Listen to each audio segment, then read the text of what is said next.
evening all. Welcome to this meeting of the Town Council's Finance and General Purposes Committee. As we have no members of the public, I'll just move straight to the agenda. So item number 1 is apologies for absence. Okay, so we have apologies from Councillor Ruth Sturton, who is unwell, and Councillor Matthews for personal commitments. Thank you. I don't know about Councillor Lindsay Sturton. Move to item number 2, which is disclosure of interests. Any councillors have disclosures they wish to declare?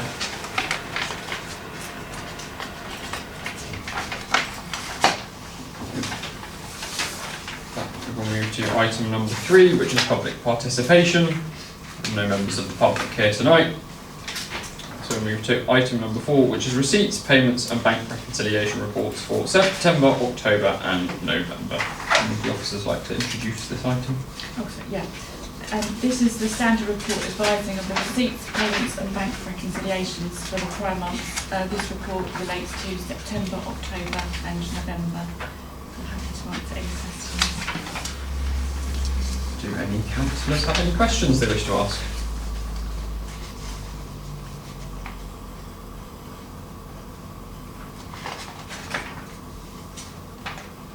Councillor Walbrook? I propose we note the report. Thank you. Do we have a second then? Councillor Walbrook. All in favour? That's passed unanimously. Item number 5, which is the Finance and General Purposes Finance Report for the 1st of April 2024 to the 30th of November 2024. Should I introduce the item?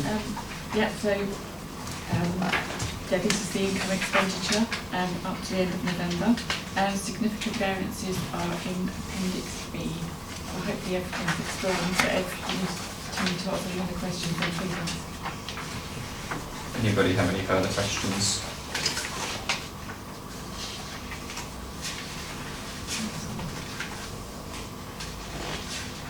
Councillor Mormon? Do we have a date for the external auditors and their investigation? We don't have a date as yet. We're still waiting to hear from the external auditor. Through the chair, if I can just add to that, I spoke with the external auditors a few weeks ago. They've received unprecedented numbers of correspondence this year, and they're still processing through the first response to other councils, and so they're nowhere near the point at which they want to then move on to the next stage. Thank you. Councillor Dumas. Yeah, I was just wondering, for example, on 4100 Telegraph, it's got a comment to say the account will be over budget, and there are numerous items that are like that give a statement, but they don't give you the amount. And then how are you supposed to know what that is? So I just wondered if each of these statements could include the actual amount rather than having to cross-reference back to the numbers. Is that an option, please? I can certainly look at that for next time. Yeah. Thank you. Sorry, I should have stood up, sorry. I don't think we're standing for tonight. This is a committee, Oh, Take your legs.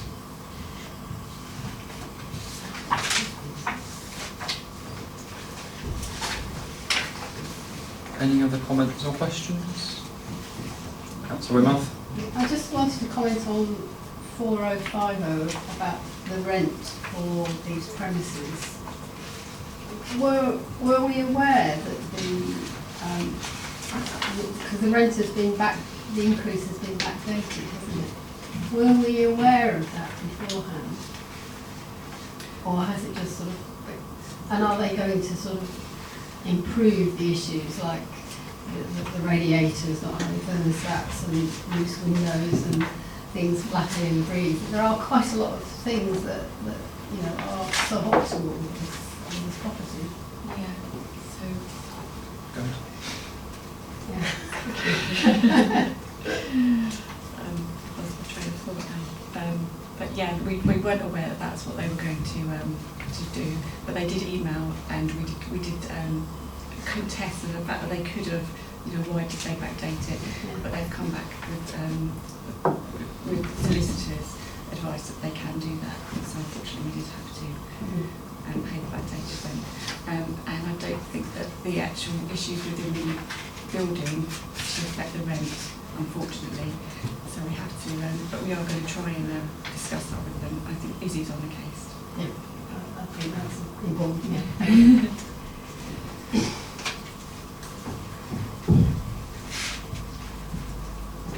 No further comments. We are asked to note the contents of the report. Do I have a councillor who wishes to oppose this? Councillor Boardman and the second Councillor Weymouth. All those in favour? That is unanimously passed. It's been recommended that we move item number 9 ahead of item number 6 on the agenda, which is the members' allowance policy review, which is page 858 on your agenda. Just wait for Councillor Matt before we start. Matthew sitting down to introduce the members' allowance report. Yeah. So this report is asking the committee to review the current members' allowance policy and consider whether it feels appropriate to amend this policy so that members are offered a basic allowance along with a chair's allowance as outlined in the report. Thank you. Pass off. Sorry, Mr. We're on the members' allowance, which has been moved ahead on the agenda. Just help with the budget setting. Councillor Go on, Newhouse. ask one. So the set, a member's allowance is 5,000 and something, but the panel recommend 15% of that. But I couldn't find anywhere that explains why it's 15% of that. Does anybody know? Through the chair, my understanding, I might be wrong, but my understanding is that Lewis District Council stated that that was the maximum. Is that correct? Yeah. So Lewis District Council stated that was the maximum, which is a percentage of the amount that the district council councillors' allowance is allowed to be. That's my understanding.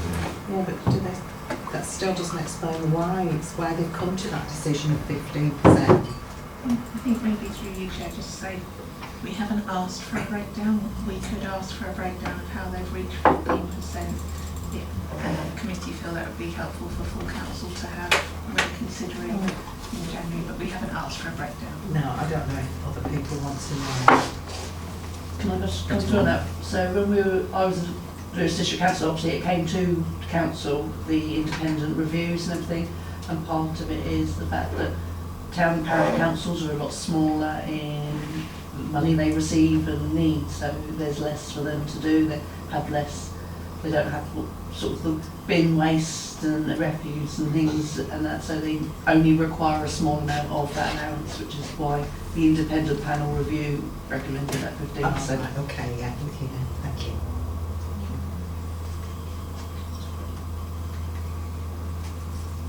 I think it is recommended rather than an actual cap. So to correct what I said before, it's not that's the maximum allowed, if that's what's recommended.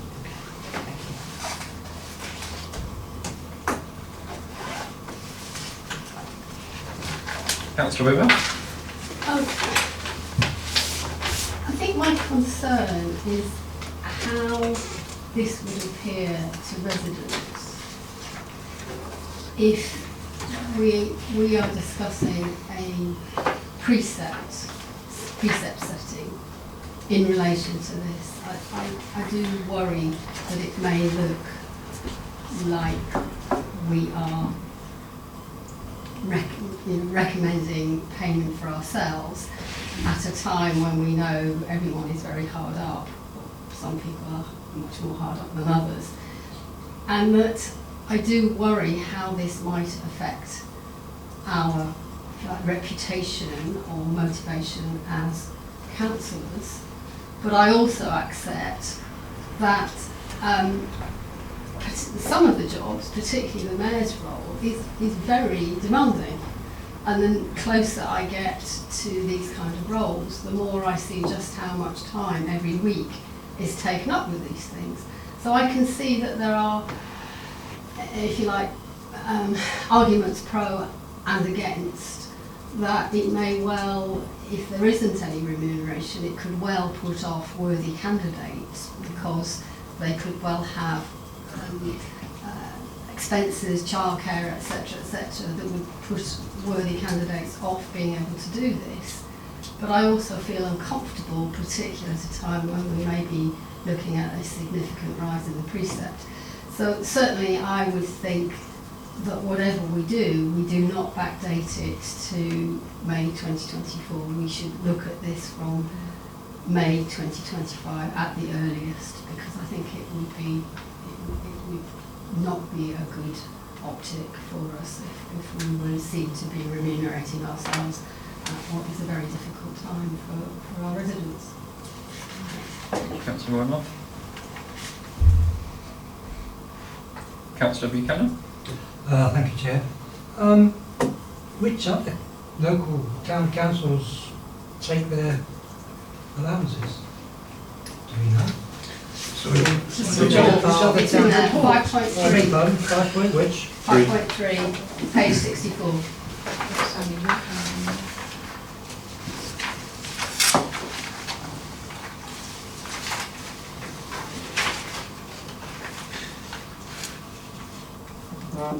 Okay, so these are this No, they're all town council. they're town councils, are they? Okay. Okay, so in that sense, Seaford is an outlier. I mean, I'm not trying to promote it necessarily, I'm just saying others do take it. Would it? Sorry, Yeah. question. The floor is yours. Yeah. Would it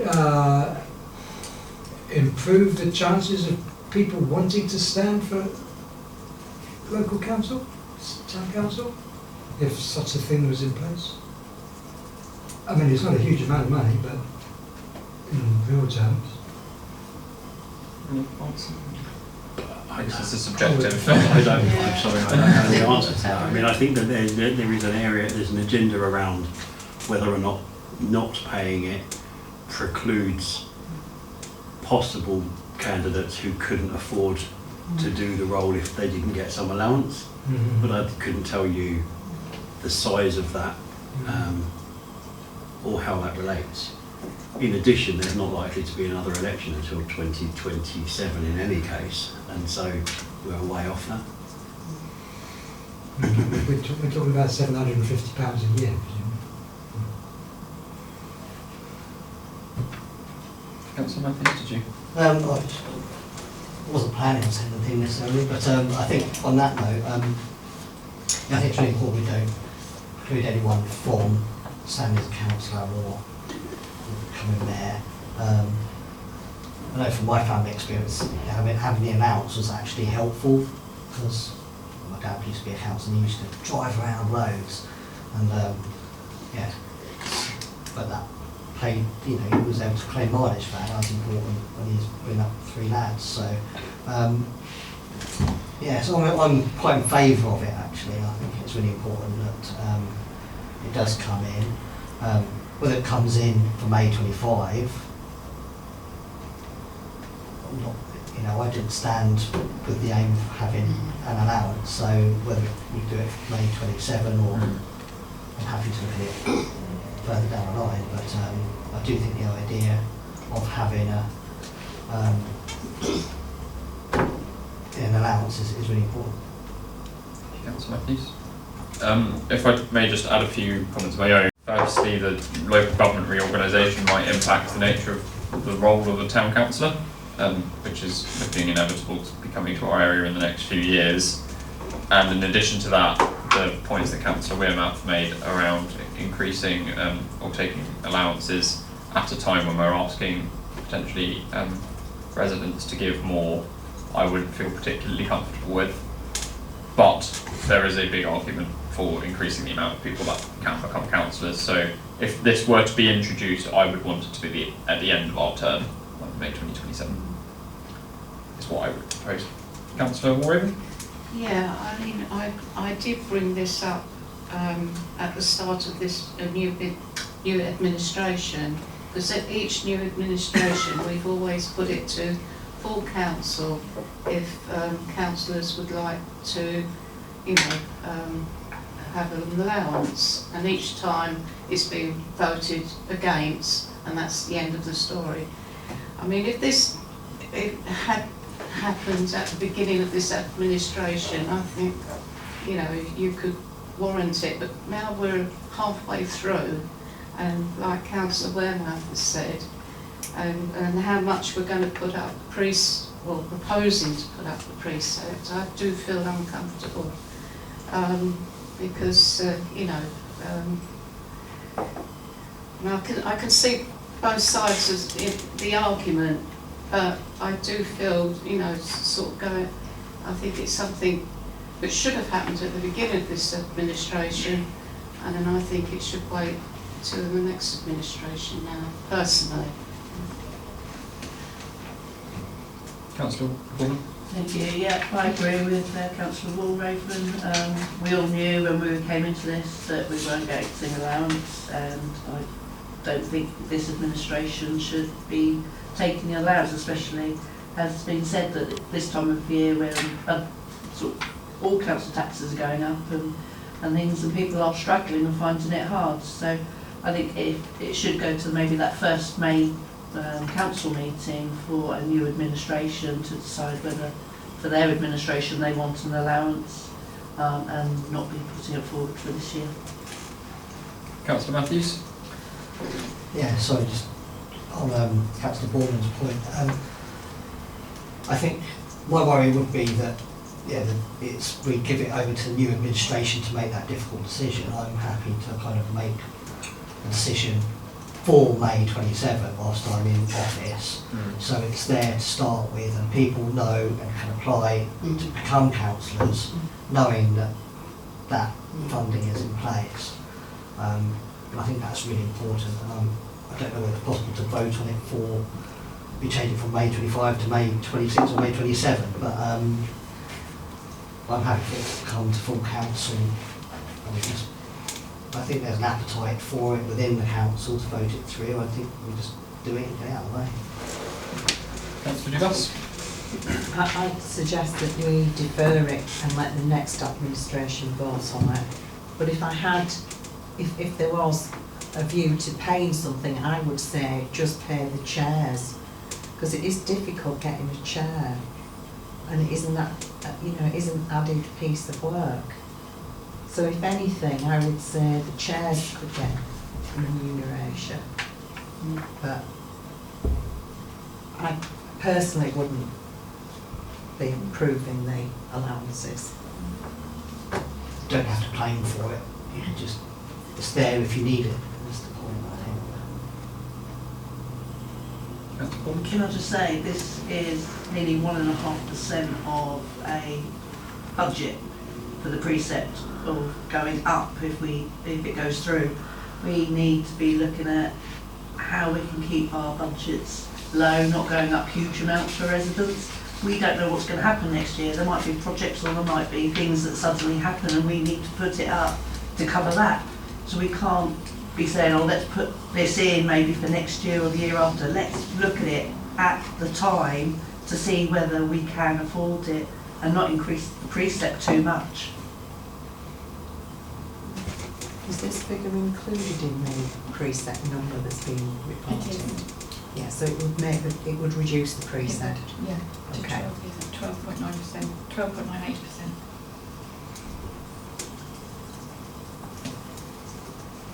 So in terms of taking a vote, it's the first item to note the contents, but the second one is to vote on this as a whole. So this wouldn't do the dates, and we wouldn't move to dates if it's rejected for item 2. With that said, is there a possibility that we could have this closer to the May 27 elections? Because my hesitancy with saying leave it until after the next election is I don't think you'd have any set of councillors that would ever choose to give themselves an allowance. So if we want to maintain the point of increasing opportunity for candidates going into the next election, we could say you can have this to the candidates rather than for ourselves. We can amend the second motion. We can amend the second motion so that it goes on to say this to be brought back to full council at some point for a decision then, if you know of a time that you want it to be brought back. I mean, don't think £750 is going to entice anybody. Not when you consider the work that we've had to do in this last 12 months. It's been horrendous. So I'm just inclined to leave it to the next administration. I think that the case would be for someone with childcare or someone who might have to reduce their working hours if they're on a low salary. It could be that thing that just tips them over the edge into being able to do this, which just does widen the pool. So somebody would need to propose that amendment if we were to suggest, and with a date. A date to vote on it. To bring it back ahead of the next administration. F and GP. Yeah. Or full council. Well, it needs to be approved by full council. Full It council. should be recommended by FGMP first. Yeah. So it would need to be enough time before the next election that there was an FGMP and a full council before the election. So if you were to say January 27th. Sorry, through you, Chair, I would think maybe kind of autumn, winter 26, so it will be budget setting I process see. again. Okay. So probably this meeting in 2 years' time. Yeah. FGMP in December 2026.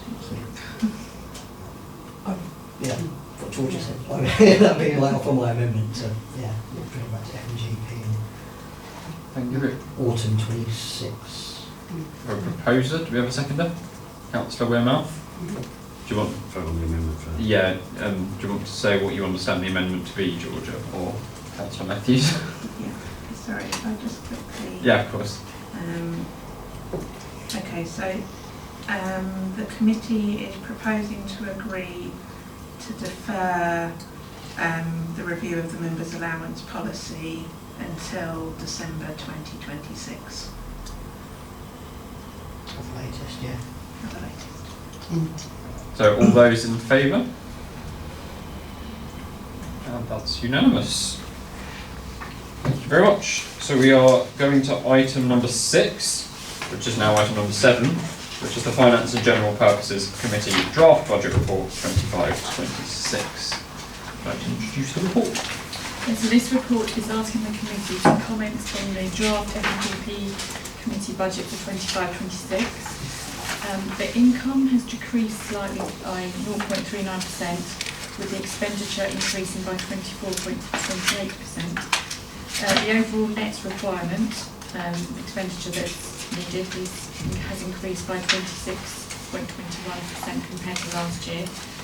And this is largely due to the staffing structure that's underway, and that we haven't put in an income for Headers House this year for their rent. But any other significant variances are recorded in the report. I'm happy to answer any questions. Thank you very much. Does anybody want to start us off with questions or comments?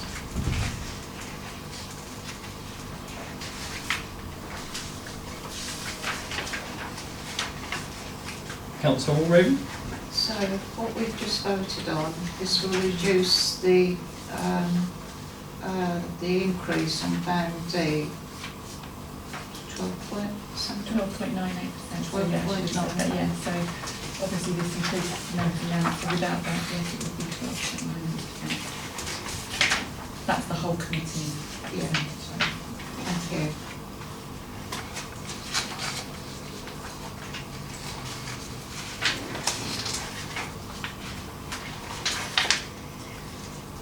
Councillor Buchanan. Thank you, Chair. Can I just ask, what's the difference between agenda item 6 and agenda item 7? So This committee and whole council. John? If I may, through the chair. Yep. Councillor Buchanan, we have a meeting with each committee to discuss how much budget that committee needs. And then they all feed into this committee to approve it as a wider for the whole council. So this current item is what this committee needs. The next item is what the whole council needs as a result of all those other committees feeding into this committee. Yeah, very succinct. Thank you.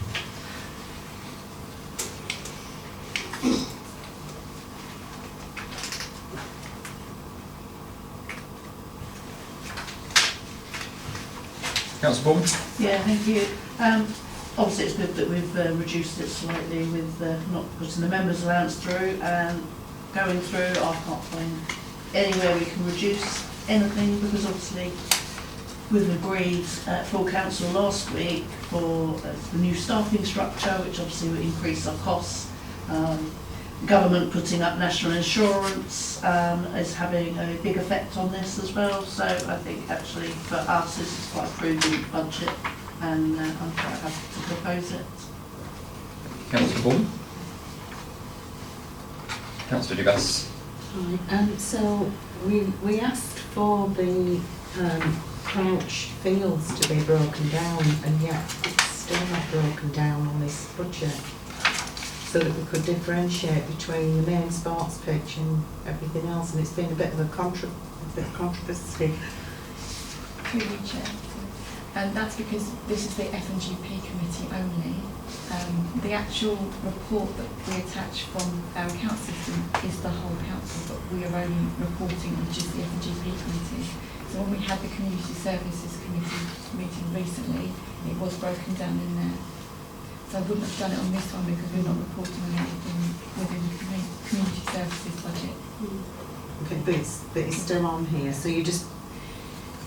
Yeah, so although that's, rather than just give you the F&GP part of the RBS printout, but RBS is our accounts package, give you the whole thing just so you're aware of everything, but I'm only literally reporting on just the F&GP committee part. Okay. Is that okay? To help Councillor Dubas, where would it be in the minutes for the Community services. for community services to find that? Yeah. But because it's not in yet, but you are going to put it in. It was in on the community services one that we just had. Yeah. So it's on the agenda for another committee. Councillor Whitmouth? I've got a comment or a question about subscriptions 4112 that goes into the top of page 29. Do we still need to be paying subscriptions for East Sussex ALC as well as the national ALC? If you wouldn't mind. So through you, Chair, we've asked this question in the past, but unfortunately we can't have a subscription to the national to NELC without having a subscription to our local county as well. So yes, in order to get access to all of their resources, advice, we have to have the full package. Yeah. So in some ways it almost needs to be put together to stop other people asking the same thing, but yeah, great, thank you. On to Councillor Dubas. Is there a review of what we use those people for with a view to not using them? I wouldn't say, well, I guess the answer is no, sorry. So we don't review it, but we do use their resources a lot as officers, and obviously councillors are also able to create a login to the website and access the resources themselves as well. So I think to not have access to the information that they share would cause us some struggles to get access to the information we need. And that information isn't anywhere else? No.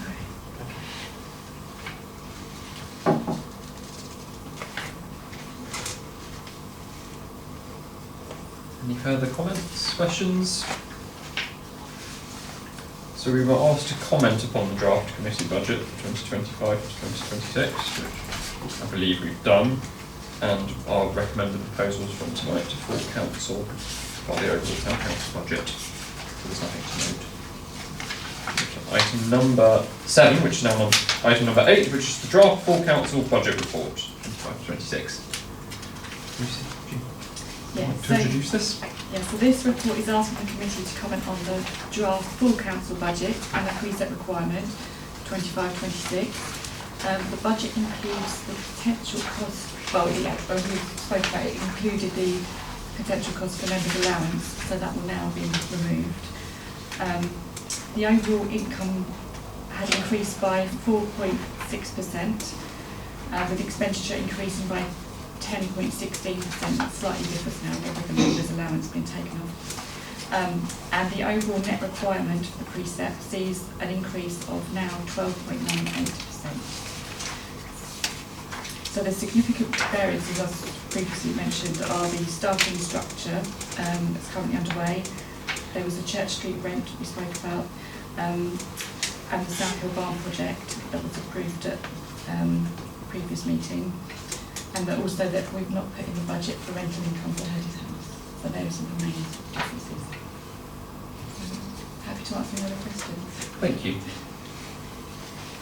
Councillor Whitmore. Senior moment here.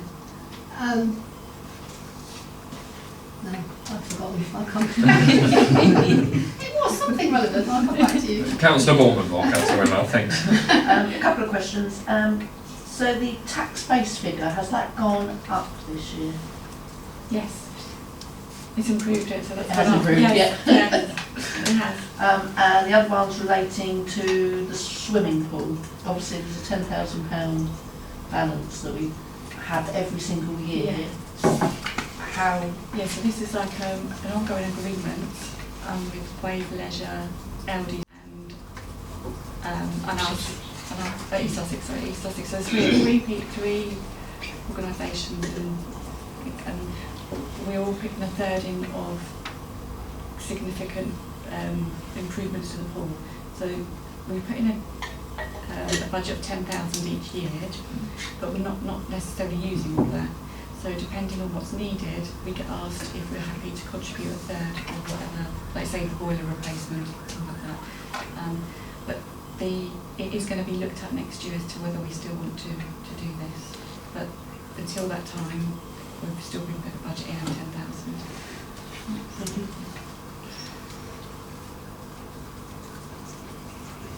Councillor Whitmore. I remember now. Larger councils have to go to a public referendum if they put up their costs higher than 5%. Does that apply to? It doesn't apply. No, it doesn't apply to parish and town councils.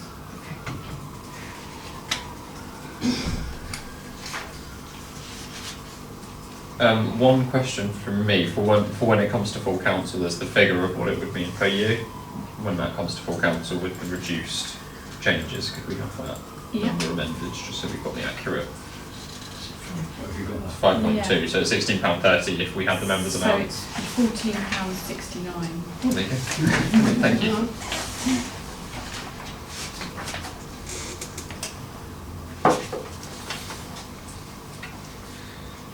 Any other comments? Councillor Whitmore. Just as a general comment, I think members of the public would understand that we have to put up the precept because they know that lots of other things are going up and they know that the council will be affected by national insurance. But I think they would also be supportive if they felt that they were seeing things get better. Because we will all pay money if we think we're getting something in return. And I think if we can improve the service that we're giving in a visible way, I think that will be tolerated and found acceptable. I think it's when people feel that they are being sent higher bills and they can't understand what it's for. It's just sort of marking time and getting nowhere. So I think that if this, particularly the staffing structure, if that has palpable benefits in a fairly sort of short period of time, I think we will have the support of the public with that, because they will understand that you have to pay the people to do a job properly in order to get better service. And I think we could persuade people that that was a good idea and give them value for money. So I'm in favour of this. Councillor Whitmore. There's no further comments. The recommendations were to comment upon the draft full council budget and agree a recommendation. The recommendations are to approve the budget as it is written. Do I have a proposer? Councillor Whitmore and a seconder. Councillor Matthews. Yeah. Councillor Matthews. Sorry, I thought you were. Yeah, no, I was then. So warning as well. So I thought you were faster than me. All in favour? And that is unanimous. On to item number 8, which is the policy review update, December 2024. Georgia to introduce.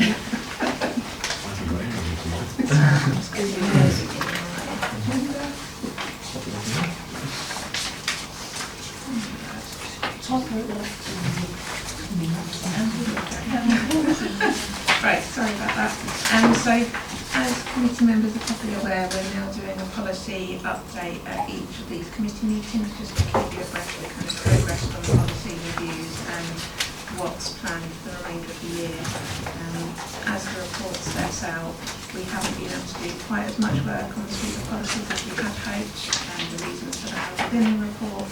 But what we've done is identified some of the key policy reviews that we know will need to happen before the end of this municipal year in May. And then the appendix also sets out the indicative list of policies that we reviewed next year and the year after, but without specific dates put to them. We've then also just given a brief update on the review of the financial regulations, and they were due to be brought to this meeting, but that wasn't able to be finished in time. We're very conscious that, of course, committee members will need adequate time to review the new regulations, because there are quite some kind of considerable layout changes as well, so it's not the simplest of reviews. So it's intended to bring that review to March 2025 committee meeting. But welcome any questions on any of that. Thank you, Georgia. Councillor Buchanan. Thank you, Chair. With the policies that are being reviewed, so for example, the memorial and donation policy, I know that Plastics Free Seaford are in the process of trying to get a bench approved. Does that mean that agreement or whatever is on hold until policy is reviewed? Or does the existing policy still stand until it's updated? Do you want me to come back on it? So in that specific policy, we are looking to bring our paper to full council in January to deal with proposals and recommendations for the memorials policy. Okay, so you might want to move that from 26, 27 to actually before 25. Yeah, I mean, it's got quite a lot of high profile issues around it, and so we feel that it needs to come to full council next month to discuss. It was originally planned to be part of this piece of work, but we're elevating it because of the profile that it has at the moment. Okay, so actually on that same issue then, the existing, for any of these other things, the existing policies presumably still apply until they're updated. That's right. Okay. Thank you. Thank you, Councillor Dubas. Yeah, I was just wondering if the bad debt policy needs bringing forward as well, given the latest information that we have. There's one in particular, bad debt. I don't know if the current policy is sufficient, and if it is, then ignore that question. We can certainly have a look at it and bring it forward if needed. Yeah. Thank you, Councillor Borman. Yeah, thank you. Just a query on the national and local mourning procedure. Why is it an exempt procedure? Yeah, so through you, Chair, quite a simple answer because we're told it has to be. So it's shared by Buckingham Palace official office, and they're told us it has to be an exempt policy. Thank you.